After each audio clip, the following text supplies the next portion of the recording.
luminaires de prestige devenus objets de collection, les lustres existent depuis l'Antiquité.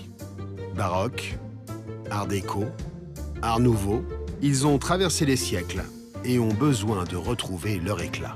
Ces objets ont été conçus pour Louis XIV, pour Marie-Antoinette. Eux avaient un niveau d'exigence très très haut. Donc nous qui passons derrière, on a l'impression de travailler en direct pour ces rois. Et si on bâclait quelque chose, si on faisait quelque chose de pas bien, on aurait l'impression que la sentence divine tomberait de suite, c'est-à-dire de ne pas être au niveau du bâtiment dans lequel on a la chance de pouvoir travailler. Ces pièces d'exception ornent les plus beaux palais de France. Aujourd'hui, c'est un hôtel particulier du XVIIIe, place de la Concorde à Paris, qui doit être rénové. Les plus beaux lustres auront droit, eux aussi, à une cure de jouvence. Là, on a un lustre qui a l'air relativement en bon état. En haut, sur la moustache supérieure, on voit qu'il y a quelques cristaux manquants et cassés. Jean-Louis Morin est chargé de décrocher ce luminaire de style empire, vieux de plus de 2 siècles. Une opération extrêmement délicate. Il y a toujours l'alimentation électrique en cours. Je risque de prendre une châtaigne, comme on dit. Vas-y, c'est bon. C'est à bout de bras que Jean-Louis et son équipe déplacent ce mastodonte de plus de 80 kilos. Une étape risquée car les milliers de pampilles de cristal de Bohême peuvent à tout moment se briser en éclats.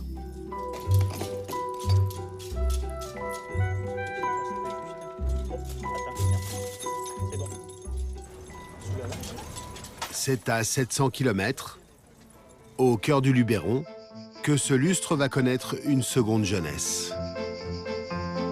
Dans cet atelier d'excellence défilent les trésors de l'histoire de France et du monde. Régis Mathieu, le patron des lieux, vient d'achever l'assemblage d'un chef-d'œuvre.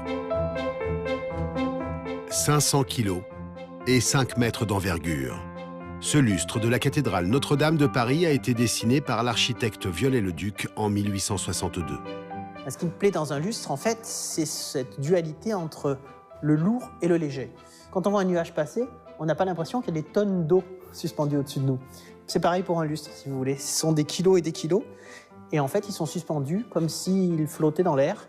Et ce lustre, ça en est complètement la preuve. Vous n'avez aucun tirant central. Tout passe par les côtés, tout se divise pour tenir une immense couronne de bougies.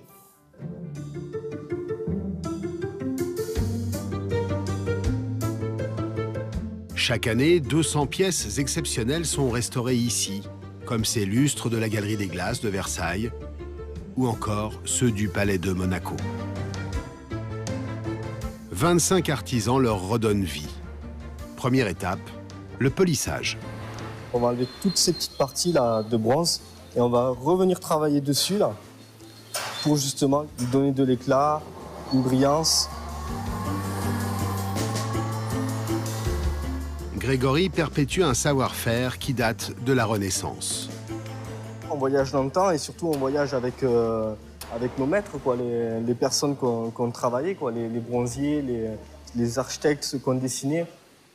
On se remet dans leurs gestes.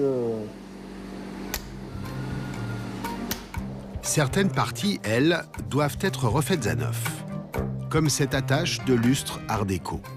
David vient de récupérer cette applique en bronze et doit parfaire sa dorure. Il la plonge dans ce bain d'or, un procédé millimétré, à commencer par la température, stabilisée grâce à ces balles de ping-pong qui retiennent la chaleur. Ce bain va fixer la teinte de la dorure. Elle n'est pas trop rouge, elle n'est pas trop pâle, mais là je pense qu'on est pas mal. Un pinceau, un peu de cire, un petit peu d'abrasif, et c'est parti. David vieillit ensuite la pièce artificiellement. Et pour ça, il a sa propre technique. Alors pour faire le vieilli, il faut se mettre à la place de la femme de ménage qui pendant des années a nettoyé ce lustre. Donc avec son chiffon, elle est venue frotter ici, ici, ici. Donc essentiellement les arêtes, elle ne peut pas aller dans les creux.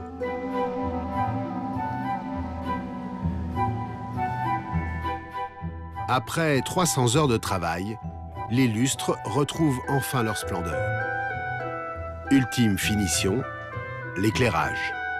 Pour recréer la lumière de la bougie d'antan, Régis Mathieu a inventé une ampoule spéciale. Voilà, là vous avez le bel éclairage d'époque qui est l'éclairage aux bougies. La couleur de lumière et l'intensité d'une vraie flamme. Voilà à l'origine comment ce lustre a été conçu pour éclairer comme ça. Si je mets des ampoules modernes, j'aplatis tout. Alors pour nous, c'était vraiment important. Après des heures de travail sur un lustre, de ciselure, de dorure, de bruni, c'était pas possible.